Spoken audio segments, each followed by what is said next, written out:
So I want to speak to our youth today because it's a lot of confusion about this masculine and feminine energy. Like people is literally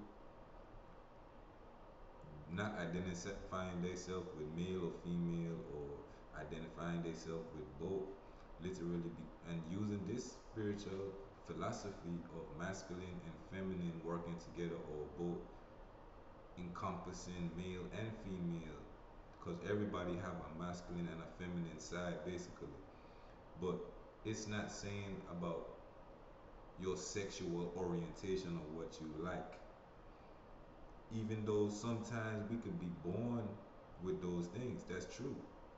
It's not saying that the way you are is anything wrong with it, because the universe don't have no such thing as right and wrong. But if we want to live and walk in truth, then we have to know that we are all born with imbalances, and energy is always fluctuating. We have polarities. We got negative, positive. That's where the masculine and the feminine come in. Because if we don't ever have this, then we're gonna be stagnant. This is how we evolve. This is how we grow.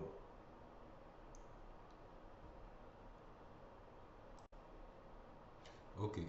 So when you are man and you becoming more in tune with your feminine side, it's certain things that gonna start to shift and change.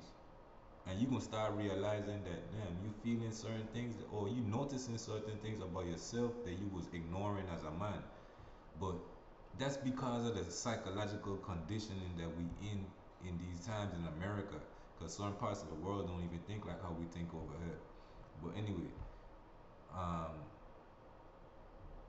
a man always think he ain't supposed to cry or feel or express certain emotions like um, when you become more in tune with your feminine side, you're gonna start being more open and expressive and comfortable with those vulnerable emotions like sadness or joy or feeling a little tender. You know, that's okay as a man to have them feelings. Emotional sharing become more frequent and genuine, which enriches relationships and builds deeper connections. A lot of times we be so manly that we can't even connect with our woman. Like we so ignorant to her feelings. That's because we shut our own feelings down and we can't even connect with that vibration. And that's not being whole. So now you understand the masculine and the feminine. And that's the true meaning of godliness is when you connect all together as one with all the different aspects of yourself and harmonize them. And now we become God operating in our full capacity. No, there's some more emotions as well, like the nurturing and the empathetic aspect of femininity, creativity, and being receptive, playfulness.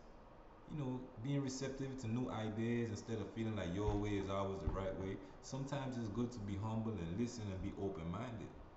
And it helps you to be able to solve a lot of more problems because if you only think one way, when your way don't work, then what else you gonna do? You have to start seeking out and expanding your horizons to know how to move differently in different situations. You know what I mean? And when you start becoming more in tune with these different type of energies that you opening up yourself and allowing yourself to feel, you know, it's a lot of benefits. Like a person attuned with his feminine energy, especially a man, you're more likely to value cooperation, collaboration, and, inclusive dialogues rather than competitiveness and or assertiveness by yourself. Vulnerability and strength. You begin to see vulnerability as not a weakness, but a tool to connect with other people and truth, allowing yourself deeper connection with others through authentic sharing. So you're being more open and just being your authentic self, letting yourself just flow. You know, these traits help a man not only in his personal development but also in strengthening and fostering mutual respect and enhancing your sense of fulfillment and balance. So, these are just things that we should think about and reflect upon. Okay, boom. Now we're gonna talk about the woman and the women. The women, when y'all start to come in tune with y'all masculine energy, I want y'all pay attention. I want everybody to pay attention to this too. Cause it's science and it's common sense. Common science, common sense, whatever you want to call it. But look, the womb is a receptor. So the feminine energy represent receiving or reception. So if you think about everything I just talked about, when the man start coming into his uh, feminine side, naturally he's already an asserter because the male reproductive body part, it gives, it's a giver. It it asserts itself, and the womb, it just take in, it receive. So when I'm talking about a man coming into his feminine, he becomes more open and receptive to certain energies. Uh, you know, Instead of being an assertive energy, he's learning to balance out the assertiveness with the receptiveness. So now a woman who's more naturally receptive, now let's talk about when she comes into her masculine. Let's see what happens now. And I'm gonna let y'all decide what type of energy this is.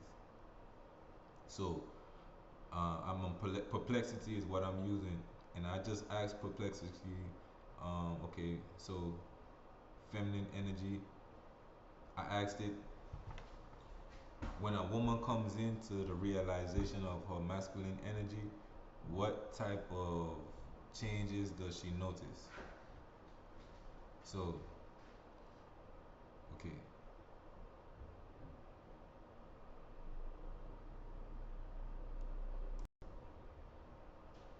So when a woman starts to realize and integrate her masculine energy, noticeable changes often occur in her personality, actions, and relationships. She demonstrates greater confidence and self assurance. She becomes more assertive, expressing her needs and boundaries. So with this happening, she develops more leadership and strategic thinking. She becomes more action oriented and logical. So she starts, you know, her personality shift includes increased problem solving, logical planning, and a drive for achievement or productivity.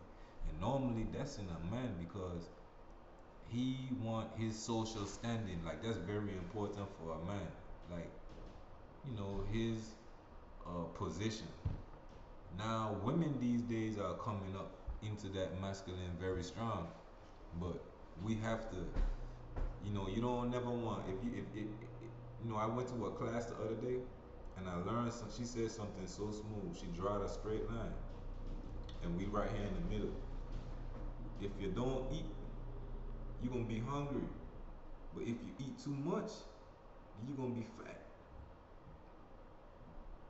You get what I'm saying? So too much of anything is not good for you. So you have to learn to balance the two. If you are a man, you don't want to be too feminine, and if you are a woman, you don't want to be too masculine. How many of you straight women like a feminine man, and how many of you straight men like a masculine woman? You get what I'm saying? So it's a need for balance. Another thing in a female when she comes into her masculine, she may exhibit heightened emotional resilience, setting clear boundaries and managing emotions with more detachment or stability. Because women are naturally more clingy and drawn towards that attachment, and they go too far with it sometimes to where they become dependent.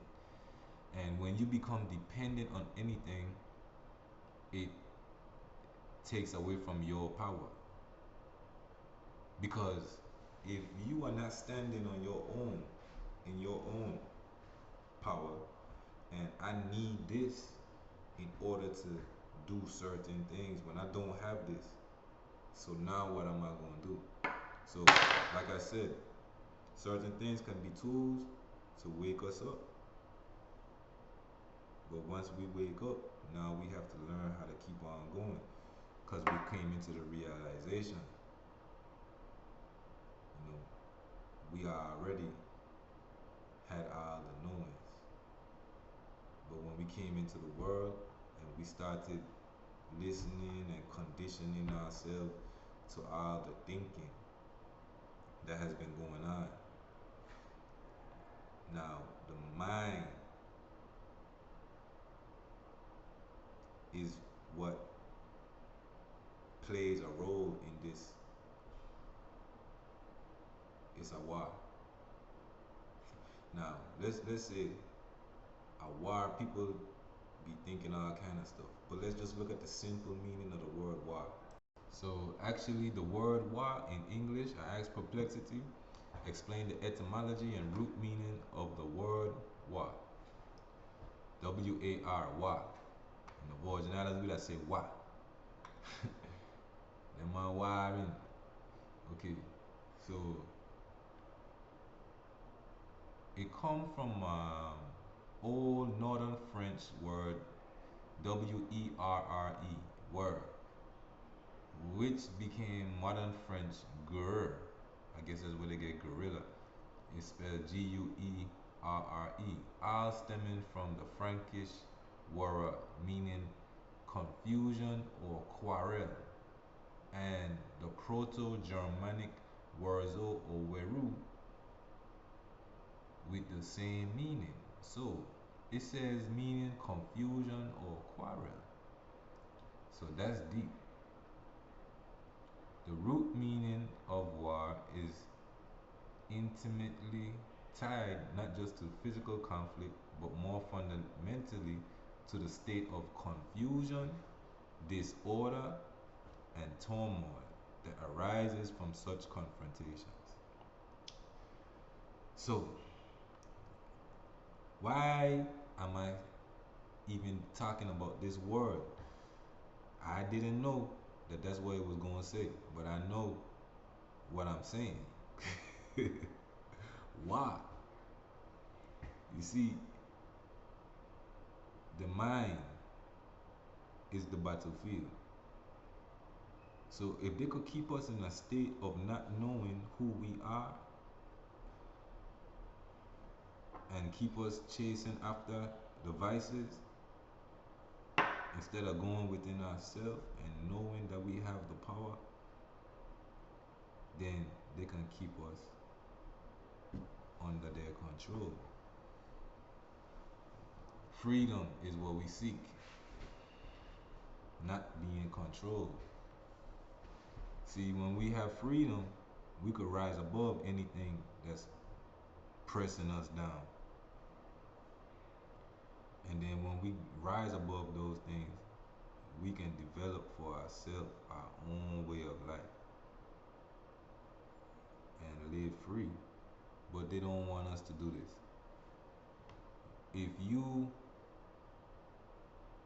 had that type of power, and the only way that you could sustain your way of life is to keep people from knowing their true power, because then they would realize that they don't have to be up under your rule and they could rule and govern and do everything their own self.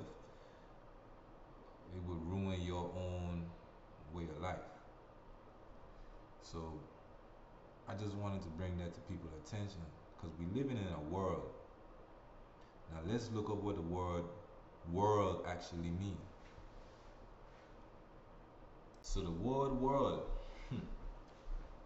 the root meaning does not just mean the physical planet, but it means the age of man, the human life, the condition, and the more broadly, the realm of human existence or the created order. And I'm gonna break it down even more to a more simpler one. The Jehovah Witness Bible. If you ever get one of those Bibles, anywhere in there where it says world in the regular King James or NIV, if you look in the Jehovah Witness Bible, it gonna say system of things. So Because if you pay attention, you know, the Bible is mythological, but this same myth is found in the hieroglyphs in different parts of the world, in ancient civilizations of the world, always replenishing itself and starting over by one of the four elements, either earth, air, wind, or fire. So this time is going to be consecrated by fire. But the whole world is not going to be destroyed. The earth itself is not going to be destroyed because it says it's going to be a new, even in the Bible, it says that a new kingdom on earth. And it's 144,000 people that going to survive. And they going to basically be the ones that's going to bring in the new way of life or the new order, the new world, in which there'll be no more robbing, killing, murder. Because if you think about it, the earth have a way, even the ocean, we don't clean the ocean. The ocean cleans itself. The tides rise and lower by itself. And this gravitational pull or force cleanses the ocean. The same thing with the earth, how it keeps spinning. A leaf or a tree, it starts from a seed, it grows up, it turns into the tree bears fruit, the fruit fall on the ground. We might say the tree dying, but the fruit dry up, it wither, the seeds stay on the ground, somehow it rain, it gain the earth, and the tree born again. And it's the same life, just keep on going, it replenishes and you know, the order always finds a way to come into its existence over and over again, no matter how much we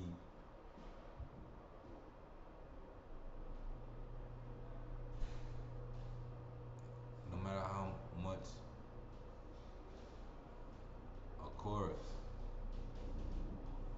it always goes and replenishes itself and and reborns itself to its pure essence.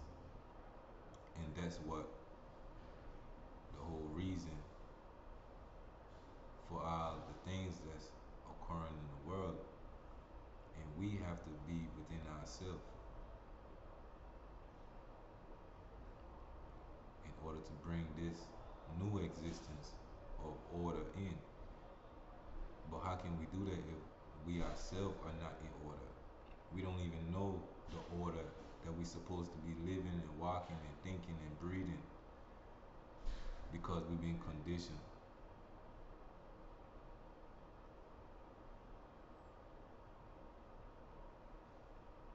So take people like us, chosen ones, or light beings to come down on the earth and go through the process of embodying ourselves in this form and go through the same human experiences.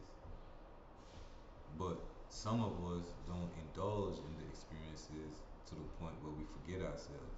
Some of us seek to find truth or order within this existence, and we weed out those things that are conflicting with the natural order of existence, so that when we become that natural order of our true essence, then now we can reflect that onto the world.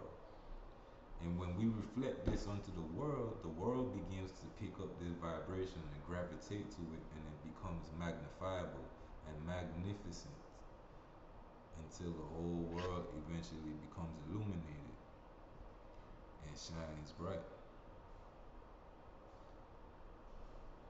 So I like to use one word called response dash ability, because we have an ability to respond to the chaos that's going on in the world.